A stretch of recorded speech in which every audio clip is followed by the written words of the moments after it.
Jewel, Duncan, welcome to the podcast. Thank you for having us. Thank you, Eric. So let's kick it off like we always do here. We'll start with Jewel. Can you just introduce yourself to our listeners and tell us who you are, what you do? Sure. My name is Jewel Murray. I am the general manager and creative director here at the Gibson. The Gibson is a pre-prohibition style cocktail bar in Washington, D.C. We've been here for 13 years now. We thankfully made it through the pandemic. We did have to close for a little while, but business has been going very well since we reopened last August, and we are very happy to be back. Yeah. Thank you for joining us. Duncan.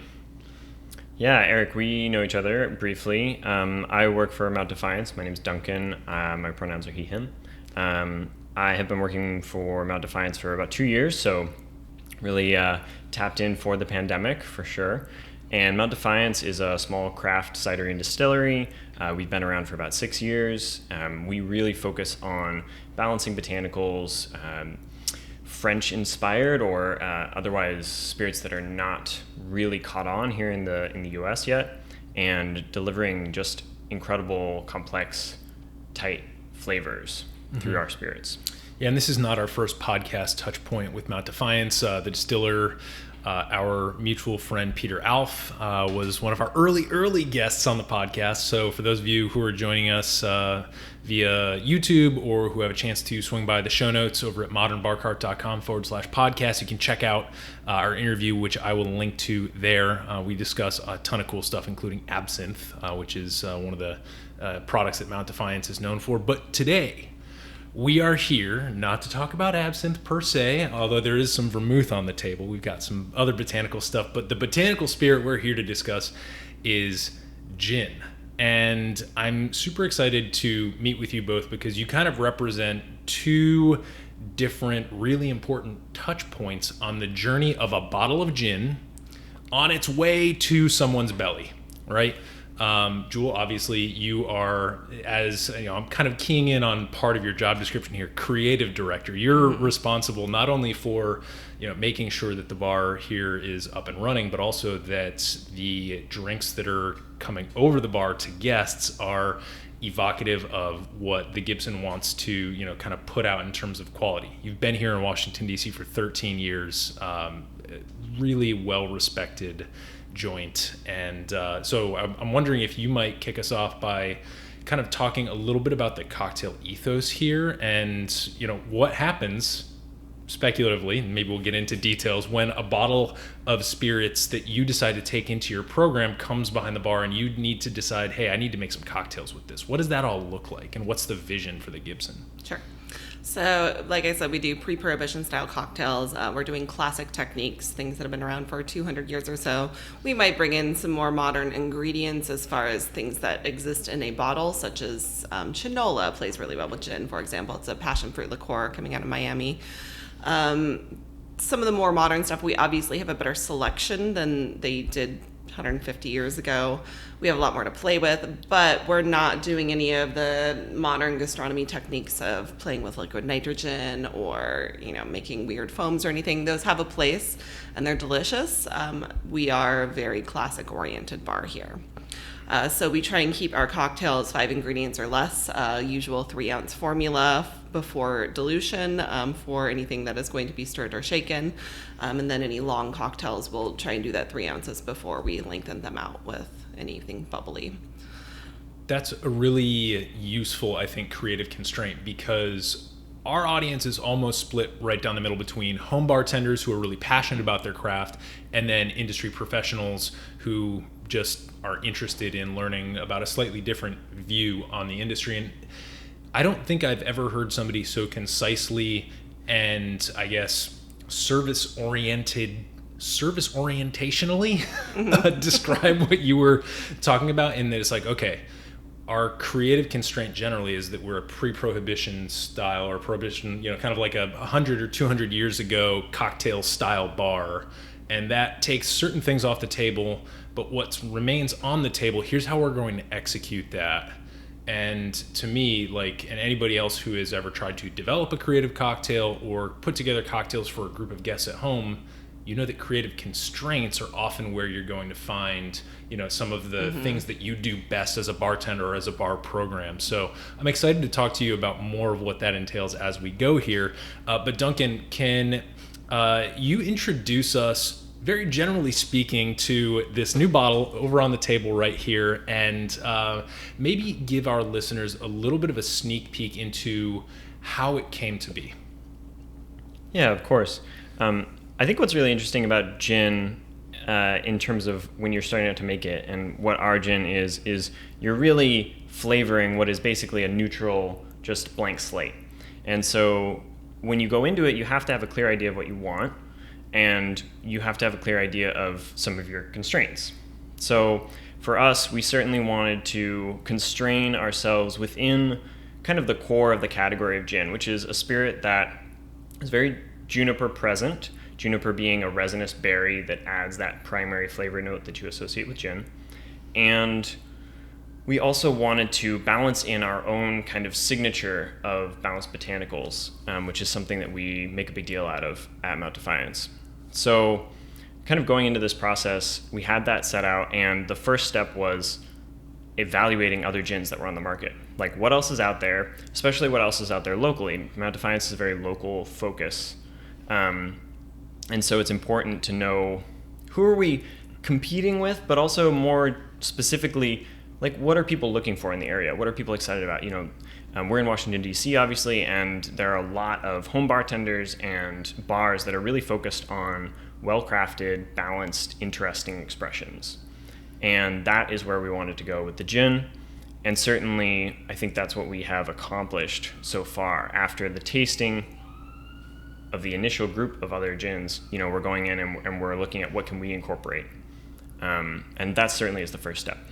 Yeah, I like that that you're bringing up sort of the gin culture here. DC is very much a gin city. Of course, we have our history with the gin Ricky being invented here, liquid air conditioning, as some people call it. So people in Washington, D.C. and this region, I think, pay a little bit more attention to gin than other folks around the country. Certainly 10 years ago that was the case. Maybe now certain regions have caught up, but it's a region with a gin focus. And just to kind of continue the narrative of, like, okay, we've got Mount Defiance. You decide that as a company you want to release a gin, and to me this makes sense, right? Some of the other products that you had in the portfolio before that were an absinthe, this beautiful sweet vermouth, which we also have here on the bar in front of us. A gin would, from a cocktail perspective, open up a lot of great cocktails that somebody could make, all with bottles from Mount Defiance. And so in that respect, I think it adds a lot of versatility. And on the other hand, it's quite an undertaking, because it's nice to be able to say, like, okay, here are the gins that we respect around. You take your samplings from craft, and then maybe you sample a couple other bottles from, like, the middle shelf of some of the larger producers, both domestically and from abroad, which is what you did. And then you're faced with the process of actually constructing this gin. So what did that look like? How did that proceed from, like, okay, here's an idea, we want juniper, and here's some other gins we like, then what? Yeah, this will be new information for you as well, because we didn't get into that very much when we were here. Basically, I just want to start with a quick anecdote of, like, what happened with Mount Defiance and gin. When I was introduced to Mount Defiance in 2018, they were not making a gin. They were absinthe is our flagship, and we have this other large portfolio. And when I tasted through their portfolio, I was like, why is there no gin here? There has to be a gin here. The head distiller, Peter Alf, he's really cut his teeth on balancing botanicals, which you have to be able to do if you're going to make an absinthe. And I was like, the best expression of that I can think of that the average person drinks is going to be a gin. And so I immediately was like, you guys have to make a gin. When are you making a gin, etc. And I eventually came to work for them, and I kept harping on it. And then I just, like, let it go for a while. And we were working on all these other projects, and finally comes back around. Peter's like, we've been messing with aged agave spirits for a while, and we're gonna do something new. We're gonna make a gin. So we do this tasting project. I'm excited. the next step is certainly going to be getting your ingredients together and then trying to somehow synthesize those into a drinkable glass, so you have an idea of what you want in it, what you don't want in it, and what you really don't want in it. Yeah, I like that. It's an interesting iterative process too, and Jewel, I'm sure that it actually very closely resembles the process of kind of stress testing a cocktail formulation in many respects, in that, you know, you come in with the base idea, you guess, you check, you taste, it either hits or it doesn't, and then you figure out which flavor knobs that you want to turn. With the gin, though, the interesting thing about the process that I was very lucky to, be involved in was it's a lot of, it's, instead of working on developing a cocktail where you've got like maybe 3 to 5 ingredients, as you mentioned earlier, Jewel, where you're kind of like, where the knobs that you're turning are a base spirit, a sweetener, potentially an acid. You're really working with individual flavors when it comes to a gin. You're working with the star anise, you're working with the cardamom, you're working with the dried citrus peels, and it's more granular in one respect, but you're also trying to build this way different chord that doesn't have sugar or acid to lean on. And so it's a really bizarre project, and I want to come back to more of a group discussion. But Duncan, before we do that, I just wanted to like get your overall impressions about like what that was like. We met three different times, right? But like, what were your overall impressions of that process, and kind of how it progressed from a bunch of individual botanicals to what we have in the bottle here in front of us? Yeah, without going too far into it, basically my head distiller would take all of these ingredients and either soak them in spirit or usually distill them on a small level. And we would have these bottles. I think we had probably 30 bottles of kind of like this, just clear liquid. And we would all go and you would be kind of writing down a list of, I'm going to take, this many milliliters of this many milliliters of this. And you would add it all into a build, and then you would pour a little bit out and everyone would taste it. And everyone did that, and you're getting these like wild ranges of flavor. And we started to agree on specifics that we all really liked. For instance, we were trying, I think, Macedonian juniper and Italian juniper, Mm-hmm. Yep. ground and not ground, and we settled on specifically ground Italian juniper over the other types because of the flavors that it went. And we basically did that with every ingredient and then we did that again afterwards. But that's kind of the gist of it. But you did work at Ivy City for a while, right? I worked at 1-8 Distilling. 1-8, okay. Yeah. Ivy City being the gin. Did you work at all in the back in terms of formulation and No, I was giving just any helping advice? with the cocktail side. Okay. But notably, they use a really cool local botanical in their gin. It's the Appalachian spice bush, I believe. The eastern northern spice bush. I don't know. I just saw it in Rock Creek Park when I was hiking the other day, and I took a little picture with my plant identification app because I'm really cool. Nice. And I was like, oh, no kidding, that's in their gin. So why don't we kick things off here by doing a little tasting of the gin? And Duncan, while you pour that out, I'll kind of describe the label and the look and feel of the bottle to those of us who are just listening and not joining us on YouTube here. The product name itself is called Gin Nouveau, which I thought was really nice because you have the Absinthe Superior, is that correct? Yes. So kind of going with a French thing. Now, if anyone listening has ever visited Mount Defiance, especially recently, you've got a really beautiful tasting room, and Peter himself is sort of inspired by the Art Nouveau style. So we've got some posters. He's himself done some beautiful woodwork, and so the labels of this Gin Nouveau, it's a very kind of like evocative of the French, and I don't think we need to avoid dropping names of products in here because we don't have anything bad to say. But one of the inspirations for this product was the fact that I think both you and Peter enjoyed Citadel gin. Is that correct? Sure. Citadel was definitely an influencer, and Junipero gin out of California. I would say those two had the most direct influence. And Citadel is a favorite of actually Sandy Christmas, who helped out with the gin formulation. So the gin formulation team was Peter Alf, head distiller, Kimberly Knuckles, our main distiller actually, yourself, Eric Kozlik, myself, Duncan Coltharp, and Sandy Christmas.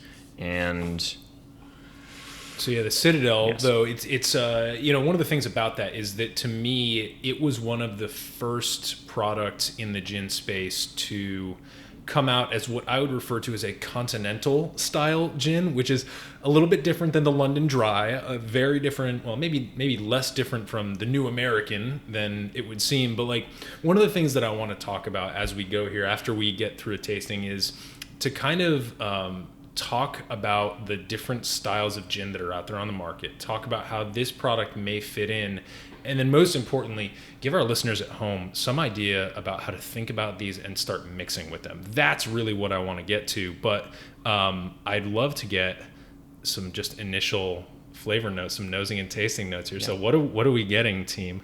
It definitely makes sense that Citadel was an inspiration, and Citadel is actually what we use as our rail gin here, so probably is why I like this one so much too. It's a great, it's on the liquor store shelves. First of all, it generally comes in a liter bottle as opposed to a 750, and it's under $30. So I mean, come on. And it's a beautiful, like, outside of the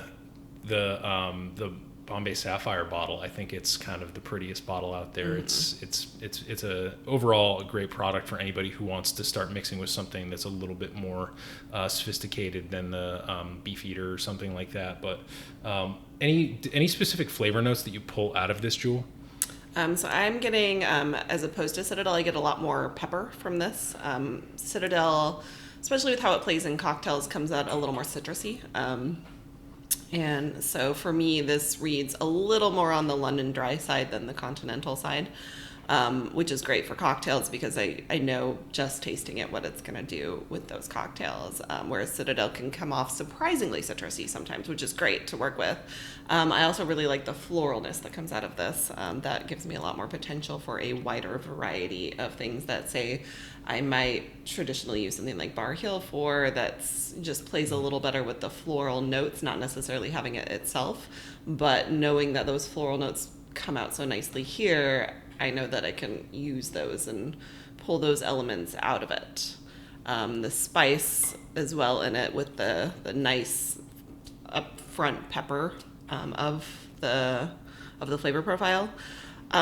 Also opens up to savory things, which is great. There's sometimes gins don't play as well with savory as you would think they will. Citadel, for example, not my favorite with the more savory things.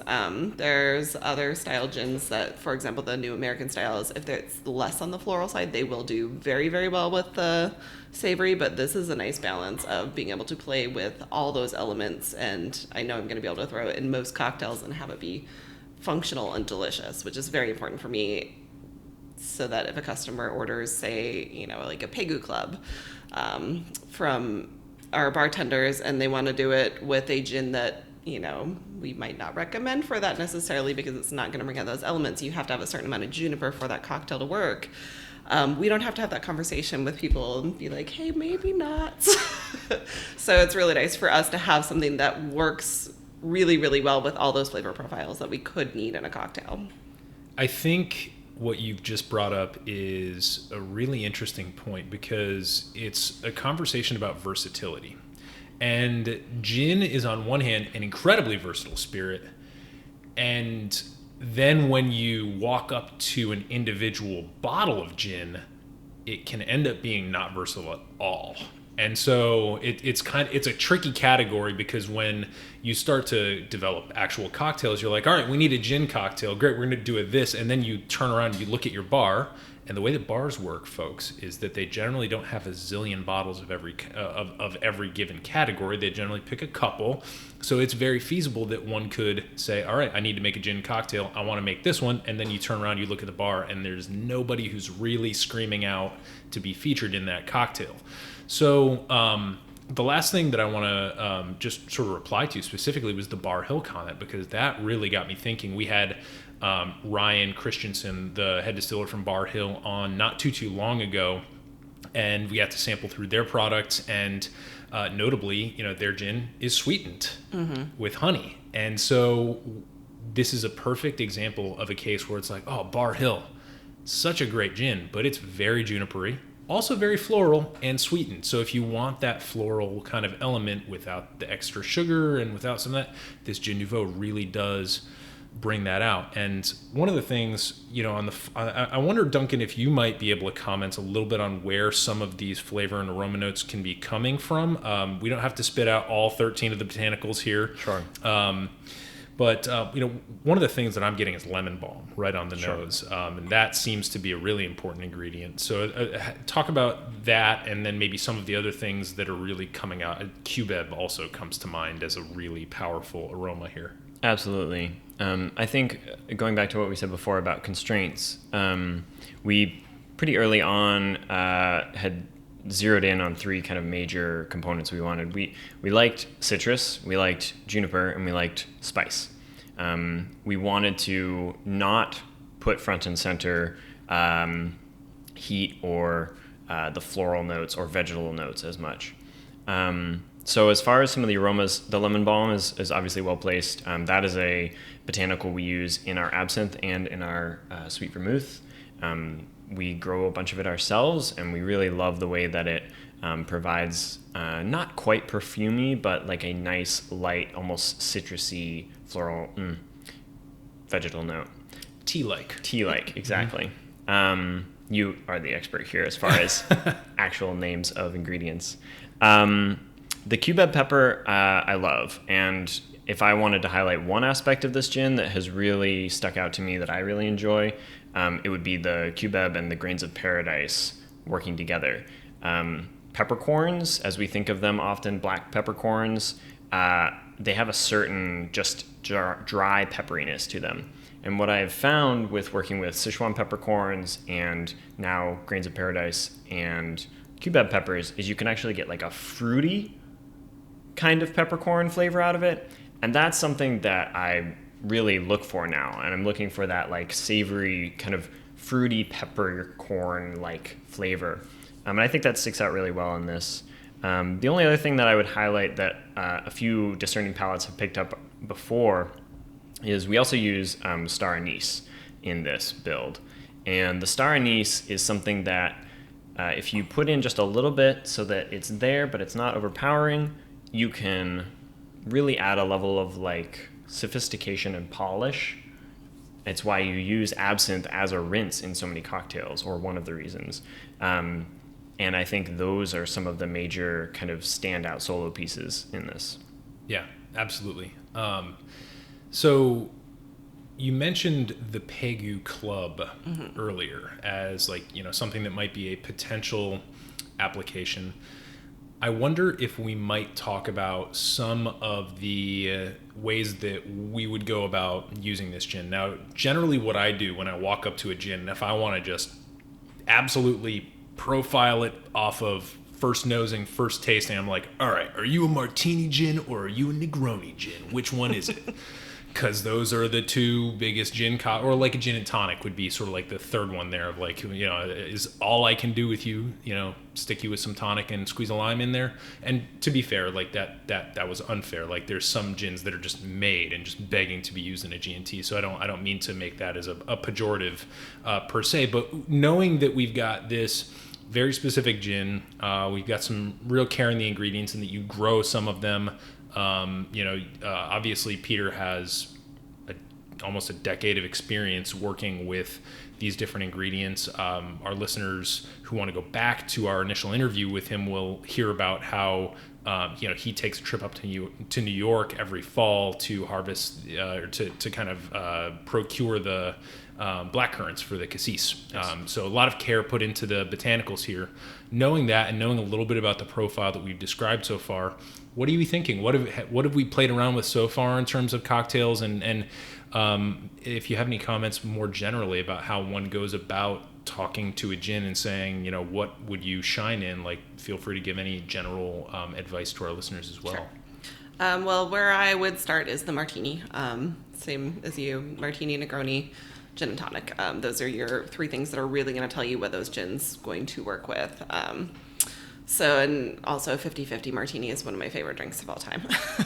So it's just a great place to go to start with. It's really going to have that vermouth bring out the elements that are going to come to the front in the gin. It's going to add just enough sweetness and aromatics so that you're really going to let what's in this glass shine. One thing I also want to talk about too is a little bit of the texture of this gin. Please. This gin in particular, I would love to make a 50-50 Martini with, just because its texture it's a little bit kind of similar to Hayman's or Mahone in that it's got a little bit of oiliness to it. And I'm assuming that's because the junipers are, before you use the ground juniper, they are dry aged, which is what those two distillers do. And it does, and not oiliness in a bad way, just oiliness in that it's got a little heavier mouthfeel, which is really nice when you're working with cocktails. Some of the gins just, they don't have a lot of weight to them, which is fine. They work very well. And other things, I would usually put those with a more citrusy, acidic cocktail if they don't have that weight to them. If they do have the weight, then it really opens up a lot that we can do with it. So for me, there's 3 cocktails that I've done in the past that I think would be really good with this. And then also I should preface this by saying, this is a controversial thing to say, there's only about 4 or 5 cocktails. Everything falls into one of those 4 or 5 categories. And I go 4 or 5 because it's really about 4.5. So where you're going with your home bar cocktails, if you want to be playing around with stuff, the best thing that you can do is learn your classics and then just expand on those from there. Change an ingredient out, change your ratios a little bit. That's basically what all of us bartenders are doing, unless you're doing that molecular gastronomy stuff, which is fun, but not what I do. I do specialize in the pre-prohibition here. So for me, the 3 cocktails that I have from the past that I think would work very well with, one of them was called La Camista. I did it with a pop-up with Bad Hunter from Chicago. Then they came here. And it was with originally with Brooklyn Gin. What I like about Brooklyn Gin, I like even more about this gin that I think is going to work really well with this. It was gin, Blanc vermouth, Ancho Reyes liqueur, the red one. So you're getting the nice ancho chili flavor in there. And then I used a black pepper tincture and orange bitters with that. You might not even need the black pepper tincture from this. Because the pepper is so present in this gin that it might not even be necessary. It might come out just beautifully on its own without that. Second cocktail I go to was a play on the South Side-ish. It had gin, lemon juice. This one had Genepi and Saint Germain in it. So you're going to really bring out a lot of those floral and a little bit of the vegetal flavors. I called it, I think it was Park City 1994. It really evoked a specific place and time for me. So that one, it would work really well in that. And then the third one was a drink called Under the Branches. It originally was made with Bar Hill, but I think it will completely change the profile to use it with this gin in an amazing way. And it was gin, Oloroso sherry, let's see, Genepi again. I love Genepi. And then a dash of absinthe. And so I think that if we